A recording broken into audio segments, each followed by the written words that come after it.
yellow of a carpenter's level with its bead of oil, or is it air that promises perfection? And we know tonight will never hold it steady, like the ladder in an old song I loved when I was far too young to understand. James, James, hold the ladder steady. And my mother had to explain eloping, because I didn't yet know the edges of my life so well I'd want to climb outside it, hanging on only a promise.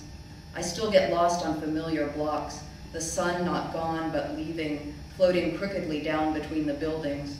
Or maybe we've built the ground slantingly from landfills, as all conversations tend to become lopsided, even the most romantic, or especially the most romantic. She was ready, which rhymed, of course, but I can't remember how it ended, if he really held her steady on the long climb to the bottom rung, and why she had to call his name twice as if he might not really be there. The ladder just sprouted like a tall tree against her window, and her stepping off backwards and singing into the rest of her life. Wow. These next two poems are from a series that I've ended up writing about teaching grammar and English at City College, where I've been for years, and this is based on a story a colleague told me, Adjectives of Order. That summer, she had a student who was obsessed with the order of adjectives. A soldier in the South Vietnamese army, he had been taken prisoner when Saigon fell. He wanted to know why the order could not be altered. The sweltering city streets shook with rockets and helicopters, the city's sweltering streets. On the dusty brown field of the chalkboard, she wrote, the mother took warm homemade bread from the oven. City is essential to streets, as homemade is essential to bread. He copied this down, but he wanted to know if his brothers were lost before older, if he worked security at a 20-story modern downtown bank, or downtown 20-story modern. When he first arrived, he did not know enough English to order a sandwich. He asked her to explain each part of lovely, big, rectangular, old, red, English, Catholic, leather Bible. Evaluation before size, age before color, nationality before religion, time before length. Adding and, one could determine if two adjectives were equal. After Saigon fell, he had survived 9 long years of torture. 9 and long. He knew no other way to say this.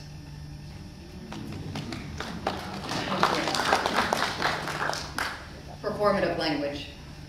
Because twice I corrected my 5th grade teacher with my natural science confidence of chipmunks, chiming back, hands still raised like I held the helium of this fact on a string I could not let go of.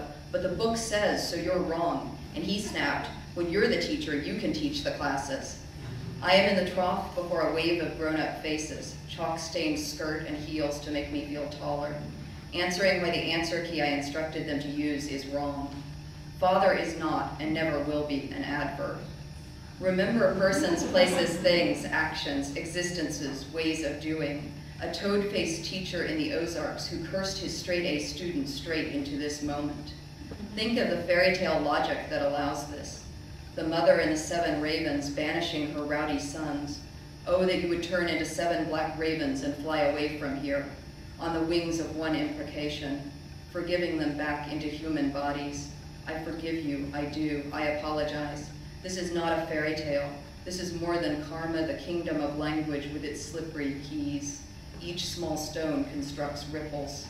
You cannot do an action in a father way, meaning you can think hard or think slowly, but never think father. It is a noun, a verb. My father fathered only 1 child, a girl, a raven. Pray for me, Father. Think of this as a chance to test your conviction about the nature of the simplest words.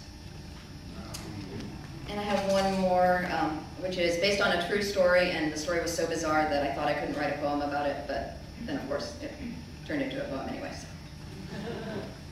Bay window with divorce and pigeon. Just after the notary's congee signature, his soft blue stamp, my husband unbecoming my husband, I wouldn't have believed it if I hadn't been there. I walked into my living room with a folder of papers and found the window broken in a wide symmetrical circle. Glass sprayed across the hardwood under the couch, amid the tufts of the white wool shag we had bought together.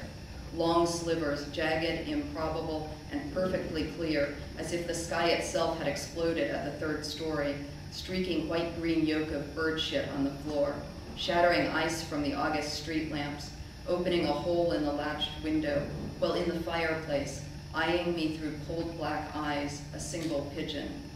unbloodily alive, its iridescent feathers matted. I wanted to kill it for surviving, messenger of the obvious flaws in the world's construction.